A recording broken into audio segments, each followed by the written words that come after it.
Et bonjour à tous. Alors aujourd'hui, je vais faire une petite entorse au règlement puisque en fait, ça fait très longtemps que je voulais parler de ce film. Que normalement, je suis dans ma période des Tsui Hark un petit peu étrange, bizarre, obscur et méconnu ou inconnu ou oublié. Et là, c'est vrai que je vais vous faire un film que beaucoup de gens connaissent, qui fait partie vraiment du haut de sa filmographie, qui est un film que j'adore, qui est un chef-d'œuvre absolu même s'il existe dans deux versions différentes. Donc voilà, je ne vais pas vous parler d'une œuvre obscure, bien qu'elle soit très obscure malgré tout, mais plutôt voilà, d'une œuvre très connue de l'auteur. Et donc il s'agit de L'Enfer des Armes.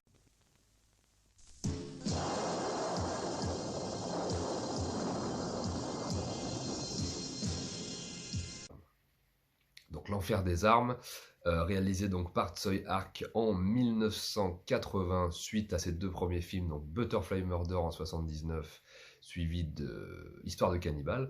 Deux films que j'aime bien, mais voilà, dont j'ai un peu de mal à rentrer dedans, surtout par rapport au premier, Butterfly Murder, les intrigues à tiroir, ce genre de trucs, je suis pas spécialement fan, mais c'est un très très bon film, et mon frère l'adore d'ailleurs. Petite dédicace à lui.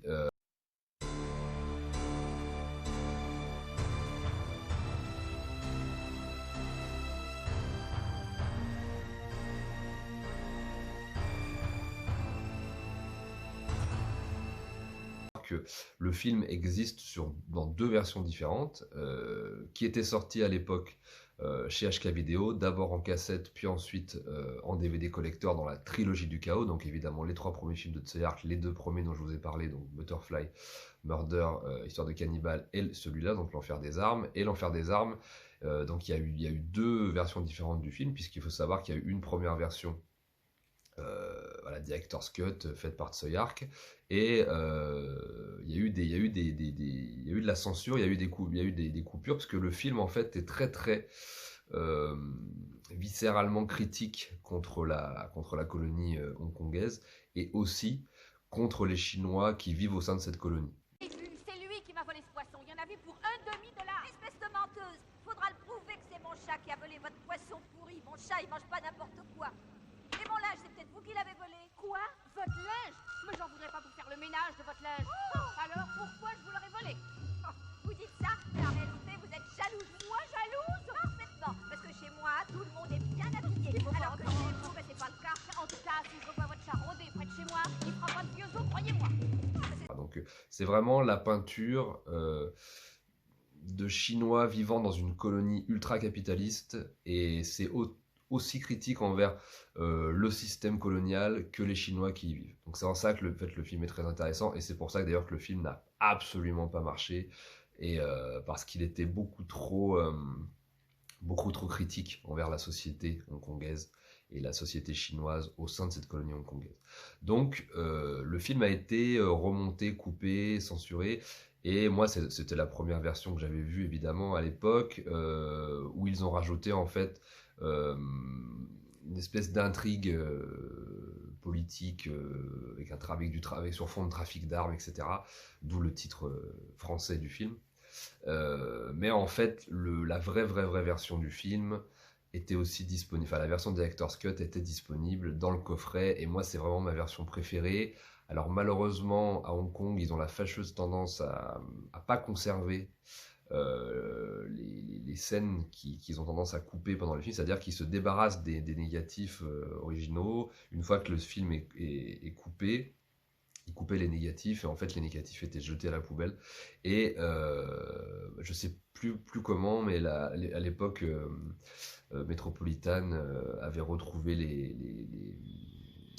le director's cut sur une vieille enregistré sur une vieille VHS, et donc dans le DVD donc director's cut, ils avaient remonté le film en director's cut, et on pouvait voir les scènes manquantes, les vraies scènes d'origine. Malheureusement, comme c'était tiré d'une bande VHS, bah, elles étaient de moindre qualité. Mais malgré tout, c'est vraiment la version que je conseille le plus aux gens, même si la version remontée, censurée, etc. Est très très bien, hein. C'est que ça reste quand même un chef-d'œuvre à ce niveau-là, mais la version Director's Cut est beaucoup plus explicite, elle est beaucoup plus profonde, elle dépeint vraiment le réel sentiment du réalisateur, il est beaucoup plus radical, beaucoup plus viscéral, etc. Et beaucoup plus, disons que c'est beaucoup plus logique aussi dans la narration, etc. Donc moi je préfère quand même si les scènes sont dégueulassement remis un petit peu bout à bout, je préfère quand même la version des Director's Cut avec voilà, la vraie version de... Voilà. Mais je ne vais pas vraiment vous résumer l'histoire, mais en gros, c'est le parcours nihiliste de 4 jeunes à Hong Kong dans les années 80, de 4 jeunes, pardon, de 3 garçons et une fille, 2 jeunes issus vraiment du milieu pauvre de Hong Kong, un jeune issu du milieu bourgeois et une fille issue on va dire de la classe moyenne, puisque son frère est policier, mais en même temps qui vit quand même dans un appartement, dans une vraie porcherie, et qui, elle, a en plus un côté beaucoup plus psychotique. En fait, disons que les 3 jeunes garçons ont un parcours plutôt nihiliste et n'ont pas vraiment d'avenir et voient l'avenir bouché. Elle, c'est un peu différent. Elle est vraiment dans un trip psychotique et nihiliste aussi, mais elle a réussi à embrasser la folie en fait du monde dans lequel elle vivait. Donc voilà, et c'est en gros, voilà, ils vont être confrontés à des gangsters, des gangsters internationaux, des gangsters d'origine étrangère, des gangsters hongkongais. Ils vont vraiment finir. Enfin, c'est vraiment un film qui symbolise l'étouffement dans lequel se trouvait la jeune génération hongkongaise. Et même la société hongkongaise dans son ensemble à l'époque. Le film commence d'ailleurs avec une scène très symptomatique de ça, dans un appartement un peu totalement délabré, l'appartement de cette fille qui vit avec son frère, donc, qui est flic, et le frère d'ailleurs est interprété par Lolier, une figure emblématique de la tradition chinoise.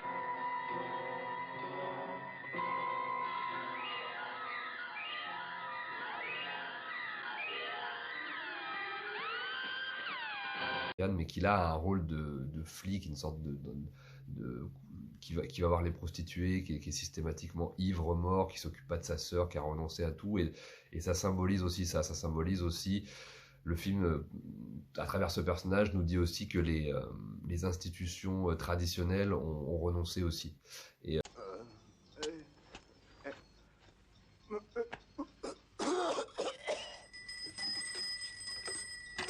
donc le personnage est intéressant, c'est intéressant d'avoir pris ce personnage traditionnel dans l'imagerie, voilà, dans l'inconscient collectif, pour là complètement montrer que cette figure a abandonné finalement les gens qu'il est censé protéger. Et donc ça c'est intéressant, c'est un petit peu ce dont je vous avais parlé pour School on Fire avec les personnages de Lam Shing et de Damian Lowe. Et donc là, si vous voulez, la première scène, on voit donc cette fille torturer des souris à travers une espèce de montage hyper agressif, alternatif, qui alterne mauvaises nouvelles à la radio, tempête d'or, barbelés, comme ça, scène en travelling sur des barbelés, comme si les personnages étaient enfermés. On a retrouvé ce matin les corps de 2 enfants, âgés de 13 ans, qui se sont noyés dans le réservoir d'Aberdeen.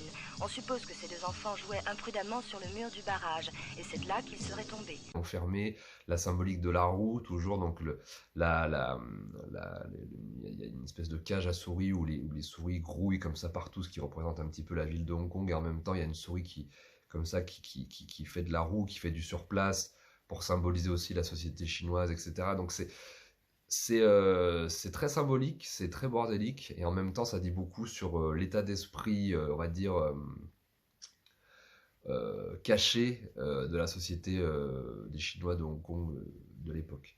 Et donc voilà, Tsui-Hark vraiment il va très frontalement, et il nous explique que Hong Kong est un énorme trou à merde où seules règnent les lois de l'argent, du profit, et où toutes les institutions ont renoncé, où même l'assistante sociale de la fille en question est totalement à l'ouest. Je suis là pour veiller sur les gens. Que deviendraient-ils sans moi? Ils feraient n'importe quoi, ils partiraient à la dérive. C'est grâce à des gens comme moi que la société est ce qu'elle est et qu'il y a une échelle des valeurs. Oh, tu me casses les pieds, ferme-la. Ferme! l'argent et l'anti-humain a totalement pris le pouvoir dans la ville, et les jeunes sont totalement désemparés, et, jusqu'à cette fameuse scène finale qui se déroule dans un cimetière, voilà, voilà, grosse symbolique du cimetière qui représente l'avenir bouché des Hongkongais, et qui montre en fait voilà, tout le pessimisme de Tsui Hark à travers cette œuvre.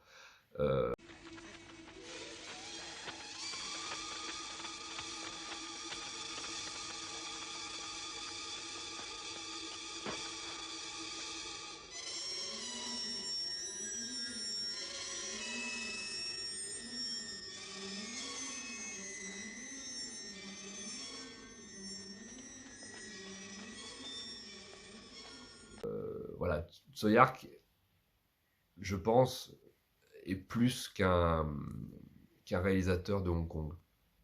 C'est quelqu'un qui a embrassé la culture chinoise dans tout ce qu'elle a de positif ou de négatif depuis sa naissance. Hein. Je rappelle, c'est quelqu'un qui est né pardon, pas aux États-Unis, au Vietnam, dans une famille chinoise, et donc qui fait partie de cette génération de Chinois vivant à l'étranger, et qui s'est ensuite retrouvé, alors qui a fait ses études aux États-Unis, mais qui s'est ensuite retrouvé à Hong Kong, et donc qui fait partie vraiment de cette histoire hongkongaise, mais et là aujourd'hui il retourne finalement travailler pour la Chine. Et donc il y a une espèce de boucle comme ça chez lui, où il part c'est un Chinois qui habite très loin de la Chine et qui retourne en Chine progressivement. Et il a toujours été à la fois très critique envers son peuple, et à la fois très amoureux de son peuple. Il y a cette contradiction souvent qui s'installe dans ses films. Et clairement, dans L'Enfer des Armes, bien que Tsui Hark nous dise finalement les méchants, ce sont évidemment les colons, hein.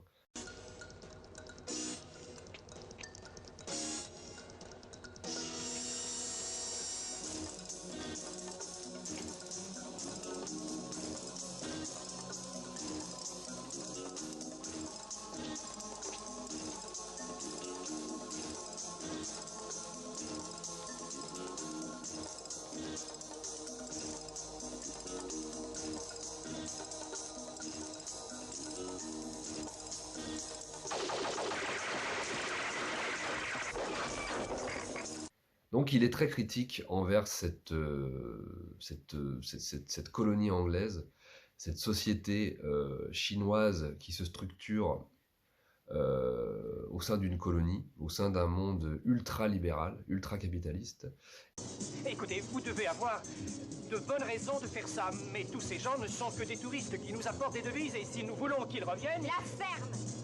Et en plus, un monde qui va se terminer, puisque, comme vous le savez, la rétrocession est prévue. Elle n'a pas été confirmée au tout début des années 80, mais enfin, la plupart des gens le sentent. Donc l'avenir est bouché. Donc les gens sont obligés de vivre dans l'instant, de vivre effectivement à un moment donné où il faut, voilà, avec beaucoup d'argent pour s'en sortir. Et donc le film parle de ça. Traite de ce sujet, et même l'utilisation des musiques, par exemple, par moment est très intéressante. Comme dans beaucoup de films hongkongais de l'époque, vous savez, ils n'utilisaient pas de droits de copyright, et donc ils prenaient les musiques de tous les films, de n'importe quel film, sans payer les droits d'auteur, évidemment. Donc on pouvait avoir de l'histoire sans fin qui se retrouvait dans un film de kung-fu, enfin c'était n'importe quoi. Mais là, dans celui-là, il pompe évidemment sans vergogne des musiques, que ce soit des musiques américaines, françaises ou italiennes ou n'importe quoi, ou anglaises ou n'importe quoi, mais ça a un sens dans le film, je trouve. Par exemple, il y a une scène notamment où les quatre jeunes sont poursuivis par des voyous, et on a vraiment l'impression que les jeunes, à ce moment-là, c'est une espèce de course-poursuite, et les jeunes sont acculés, sont coincés, et n'arrivent pas à s'en sortir, et à ce moment-là, ils utilisent la musique Oxygène partie 4, je crois, de Jean-Michel Jarre.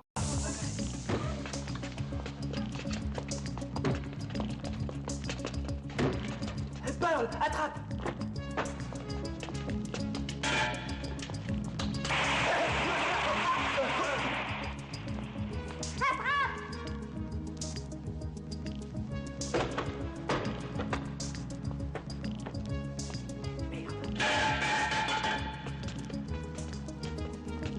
Par ici, vite!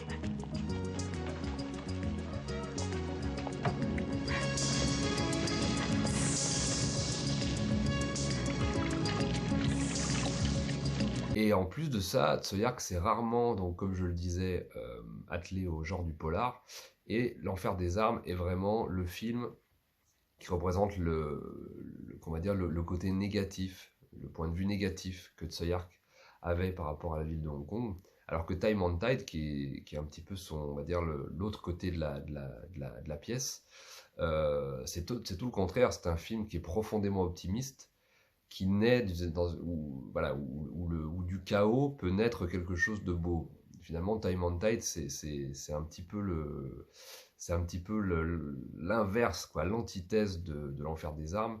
L'Enfer des armes, c'est un film qui est rempli de pessimisme, où l'univers où l'avenir est bouché, où tout est mort en fait à la fin, et où si on s'obstine à vivre dans ce genre de société, nous sommes morts.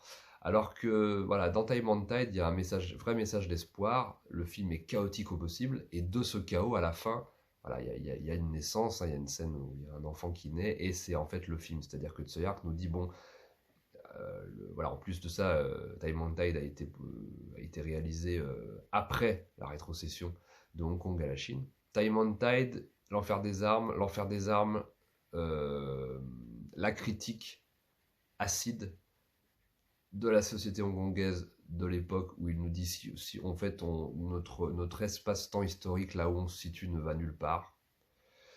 Et Time on Tide, c'est totalement l'inverse. On ne sait pas vraiment où on va, mais soyons optimistes, et de ce grand chaos va naître quelque chose.